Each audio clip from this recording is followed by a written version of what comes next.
Welcome back to my channel. I hope you've been encouraged to search your scriptures more since you've been watching this channel.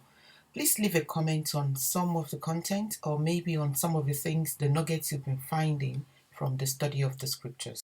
I used to wonder how God spoke to men in the olden days. In the Old Testament, He seemed to speak to them extensively, and maybe you wonder that too. So what I'm going to be doing in this video is to look at the way He spoke to men in the Old Testament. And because I've been looking a lot about Abraham, I'm going to see different ways in which it's recorded in the Bible that the Lord spoke to him. Most people, including me, would say that God speaks to us through His Word, that is the Bible.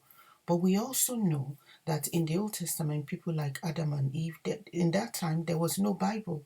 So how did God speak to them? How were they so sure it was God speaking to them? Somebody like Abraham, how would he have been sure?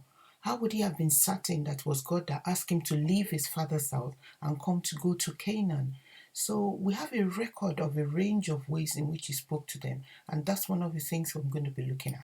The Lord spoke to Adam and Eve face to face because we have a record that says in Genesis chapter 3 verse 8, and they heard the voice of the Lord God walking in the garden in the cool of the day. It suggests to me that that was a standard practice. God will come down and have conversation with them. And I think He did the same to Abraham too, because we have a record in Genesis chapter 12 verse 7 where it says, and the Lord appeared unto Abraham and said, and there Abraham built an altar to commemorate the fact that the Lord appeared to him in that place. Also in Genesis chapter 17 verse 3, we see Abraham fell on his face and talked with him, saying, so there was somebody there that he had to pay that obedience to, and he was talking to him. Also in Genesis chapter 8 verse 2, it says, and he lifted up his eyes and looked, and lo, there were 3 men stood by him, and when he saw them, he ran to meet them from the tent door, and he bowed himself towards the ground. So there must be a physical presence. Somebody is saying that made him to do that. And this suggests to me that Abraham, as it says, is recorded in the Bible, that God actually appeared to him. The Lord also spoke through nature to Abraham. So we have an example in Genesis chapter 15 verse 5 where it says, and he brought him forth abroad and said, look now towards the heaven and tell and see whether you can tell the number of stars.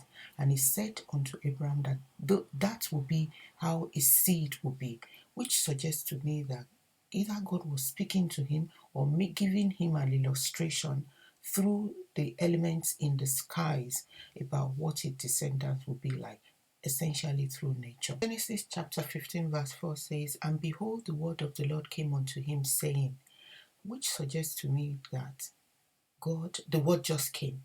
And I'm not quite sure. This could be through audible voice. It could also be through inner witness. Some people experience it. I have experienced that, and I experience it often, the Lord talking to me through inner witness. But I've not really heard audible voice, but I know people do that. So we can say that that's another way that the Lord spoke to them. Dream is another way. We see in Genesis chapter 20 verse 3 where God appeared to Abimelech the king in a dream and said to him that he's a dead man because he took Sarah, Abraham's wife. And the king appealed, said, I didn't know. I acted in innocence. So they had a conversation. And I think this kind of dream is different.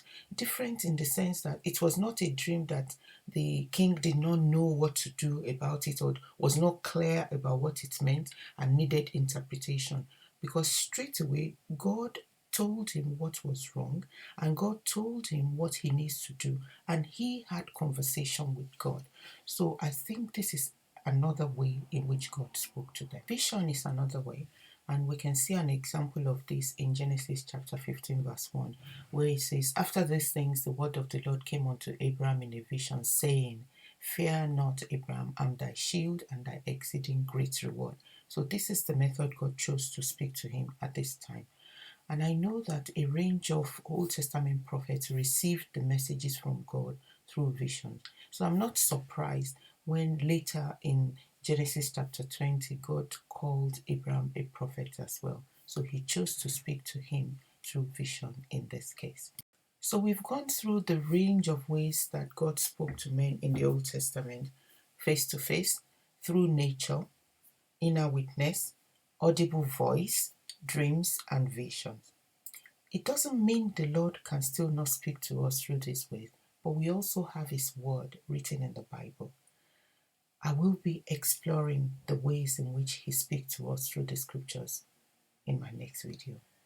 So until then, I say to you, search your scriptures for those nuggets, and God bless.